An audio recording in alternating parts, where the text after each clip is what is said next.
What's going on, guys? My name is Lieben and I'm back with this gray 350Z. As you guys saw in the past couple, I think like 2 videos, I went ahead and removed the old transmission and installed a new one. I was able to finally get that back on. The transmission's working now. The car is able to move forward and backwards, unlike the other one where it just really lacked power and it didn't really seem like we live on a hill and it wasn't even able to, it was barely able to get up that hill, but now it seems to be working good. But as usual, the gray 350Z strikes again, and now I am throwing a P0300 engine code, which is a multiple misfire. Now I've actually been working on locating that misfire for a while now, and like I said, I have been working for a little while trying to see what I can do. So the most obvious thing is spark plugs and coil packs. I had recently replaced them, but because I got that code, I was like, why not? Let's go ahead and replace all 6 of them and make sure that it's not the spark plugs and neither the ignition coils. So I went ahead and did that. The code still came back on. So after that, I went and moved over to both of the camshaft sensors, the one that's on this side and then on that side, as well as the crankshaft sensor. These 350Zs are known to have issues with the camshaft sensors going bad and causing the car to have a bad idle or not even start. So I went ahead and replaced those, and still it had the misfiring code. I also had a compression test done to the engine just to be safe on that part too. The results came back good. All cylinders had good compression, so that was a good thing. I was not looking forward to having to get another engine, but luckily that seems to be good. And then the last thing that I went ahead and did also was just put new gas on it, some premium gas. I don't know how long the other gas had been sitting. Well, I mean, I do know it had been sitting in the car for quite a while now, but it didn't seem to have a problem until now. But I went ahead and filled the car up with gas to see if that would work. I haven't turned the car on since then, so I don't know if that had made a difference.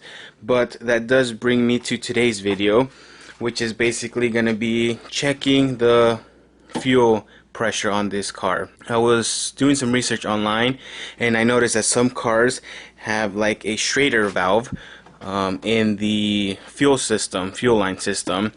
This car apparently does not. It just has the fuel dampener right there. So what I noticed that a lot of people do is they actually go ahead and put a fuel adapter on there that also has a slot for a fuel gauge. That way they can see if the car is getting good fuel pressure all the way to the engine. So that is what I'm going to go ahead and be doing today. Okay, so here we have the fuel adapter, the fuel line adapter.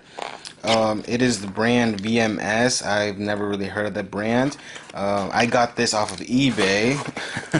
So it's just a piece of metal, so I have good hopes. I mean, there's not really anything complicated that hopefully will go wrong, which is why I thought, why not go ahead and go with this brand. And it was the cheapest one I could find, so I went ahead and went with that.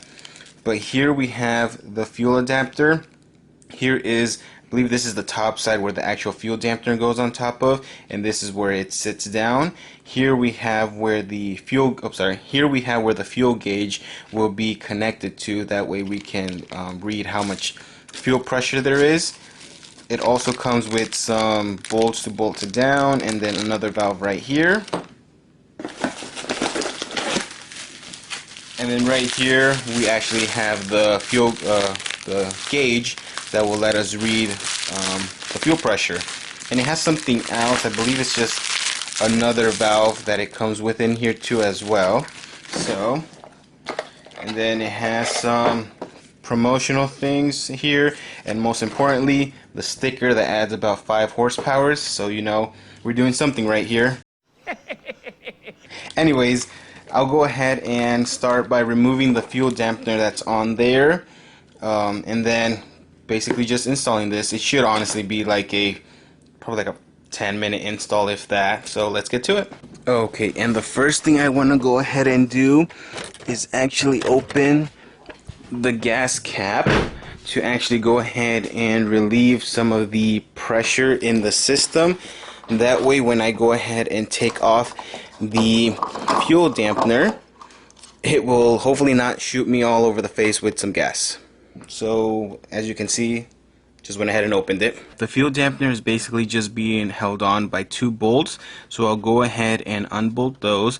And then the dampener is sitting, it has an O-ring, kind of like the fuel adapter that I just showed you guys, where it just goes and you just push it down for it to sit down. So I'll just go ahead and pull it out to take it off too as well.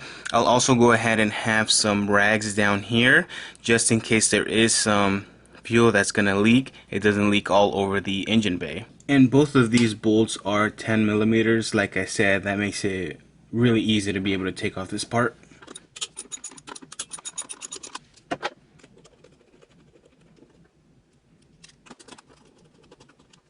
Okay, and now we take off the fuel damper and hope that not that much gas leaks out. Ooh. So I don't know if you guys were able to see that, but some gas did leak out. It wasn't that bad, but I just want to go ahead and clean some of that off. And you also want to be careful because you don't want dirt to be going in there either, because that could also clog up fuel lines. And now I'll go ahead and bring the fuel adapter and we can place it right on top of there. And actually, one thing that I do want to make sure before I even install this is that the fuel gauge actually fits onto this. Last thing I want is that the thread size for the gauge to be different than this one here. So I'll go ahead and install it, and then I'll go ahead and verify the fitment, because you guys can see there's really not that much room between the fuel damper and the basically the firewall of the engine bay. So I want to make sure it's not going to be like rubbing, and it'll actually be able to sit perfectly with both of these things together. So first I just want to go ahead and test and make sure it'll screw on. Seems to be going in pretty easily. That's what she said. Yeah, that seems to be fit pretty good. And now that I know that, actually I'll go ahead and keep this on here. I'll just go ahead and test fit it really quick, and then if everything checks out, I'll go ahead and take this off so I can put some Teflon tape so there isn't any like gas leak or air leak going through there. Okay, and I just tested it, and yeah, it doesn't seem like there's going to be any fitment issues. So now I'll go ahead and unscrew this. One thing I also want to note is that right now when I put it on, I didn't tighten it at all, because you don't want to be tightening it from right here. That could damage the actual gauge. It has like a nut right there where you can put a wrench and tighten it down like that. So yeah, just make sure to do that properly and don't force it on by right here, or else that could end pretty badly. And here I have the Teflon tape.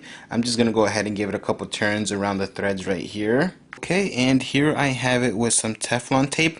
I also made sure to not have some right there where the actual pressure goes through, because obviously you don't want it to clog up and then it won't have a good reading. So that's all set. So now I can go ahead and actually officially put it onto right here. But first I want to make sure I have the correct size wrench for the nut right here, and it happens to be a 13 millimeter. So now we go ahead and screw this on.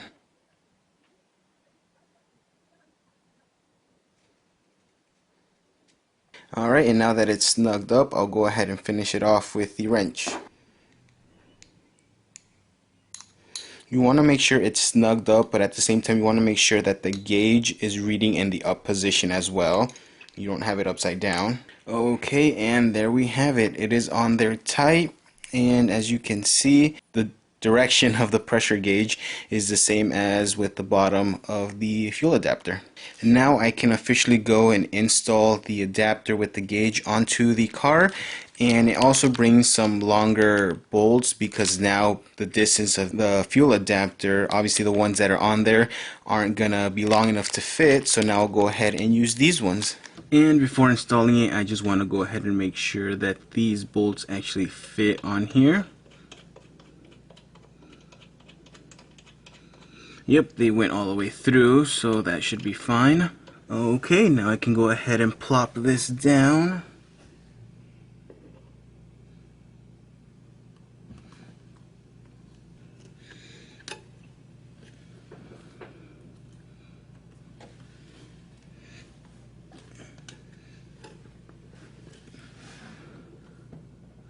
Alright, there we go. It seems to be seated down. It doesn't make a cool popping noise as the dampener does, but it's seated on there and it'll just be tightened down with the bolts.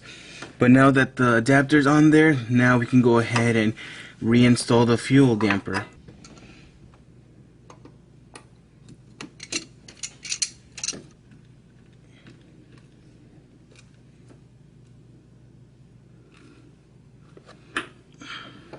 Okay guys, and as you guys saw, I had to go ahead and remove this hose because it was actually bumping into this one right here, and it wasn't allowing the fuel damper to sit correctly, and it was rubbing the O2, not the O2 sensor, the O-ring. So once I took this off, I was able to line this up really good, and then it just plopped down. So that was better than trying to force it down and potentially damaging even more the O-ring. Alright, and one thing I noticed is that this kit doesn't come with washers for the bolts, so I just had to spend the last 20 minutes looking for a washer that would fit onto here and that wasn't too large. I went ahead and found them, so now I can go ahead and bolt everything down.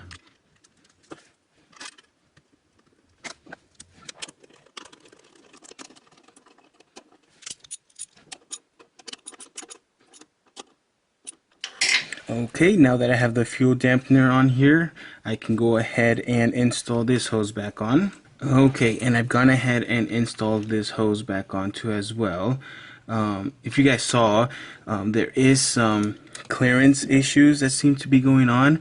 The hose right here for the fuel is touching with this hose right here. I believe this is just an air hose. There shouldn't be any issues. Obviously you don't want them to be touching, but they are right now. For me, I'm gonna go ahead and leave it like that and then just keep an eye out on it. I was thinking about doing the same mod onto my Blue Z, but I'm thinking that if I do this, in order to not have this issue right here, I'm also thinking about putting a plenum spacer that would raise this right here a little bit more. That way hopefully then they wouldn't be rubbing. Right now there's no other way. Even if I reroute this, like let's say underneath this one, it still needs to come up to this spot right here, so it would still be rubbing.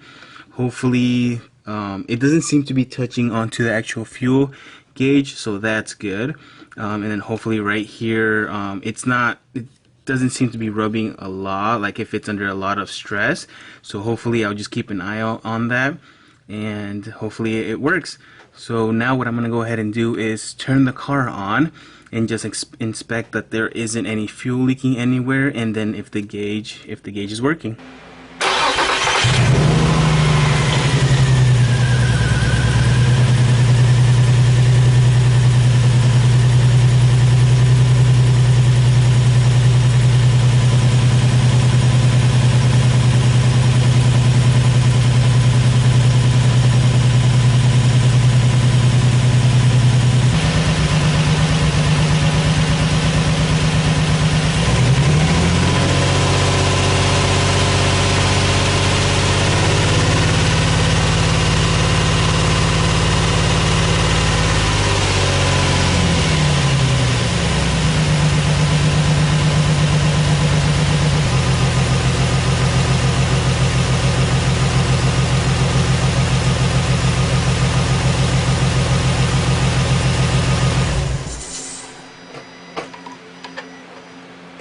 Okay guys, and that right there is why you don't buy cheap parts. As you guys saw right now, I turned the engine on and the needle didn't move at all. There is at least some fuel getting to it, I know that, or else it would turn off, and it doesn't turn off on me unless I of course take the key off. So I know there's some fuel getting to it, so I would have thought the needle would have moved at least a little bit, but it didn't move at all. So I'm guessing the gauge or something isn't working and it's not able to read the fuel pressure. So I'm probably gonna end up returning this part and then getting another one, probably from like Z1 Motorsports or something like that I know is a reputable one. But yeah, at least now you guys know how to install it. Which one you guys decide to get. It could have just very well been that I got a bad one, but yeah, I'll go ahead and return it and then try a different brand one. As you guys heard, right now the engine too, you guys can hear how not even it sounds, and it's backfiring a lot. So yeah, I'll go ahead and take this part off, try it again, basically, and go on from there. Probably also check the fuel injectors to see if those are getting fuel sent to them. Maybe there might be a bad one or something like that. But yeah, guys, there you guys have it. It was a simple install. Unfortunately, it didn't turn out the way I thought it would have, but like I said, it's not that bad. Taking it all off and putting everything back to normal. Meanwhile, I get the other one back. But yeah, I'll go ahead and see you guys in the next one.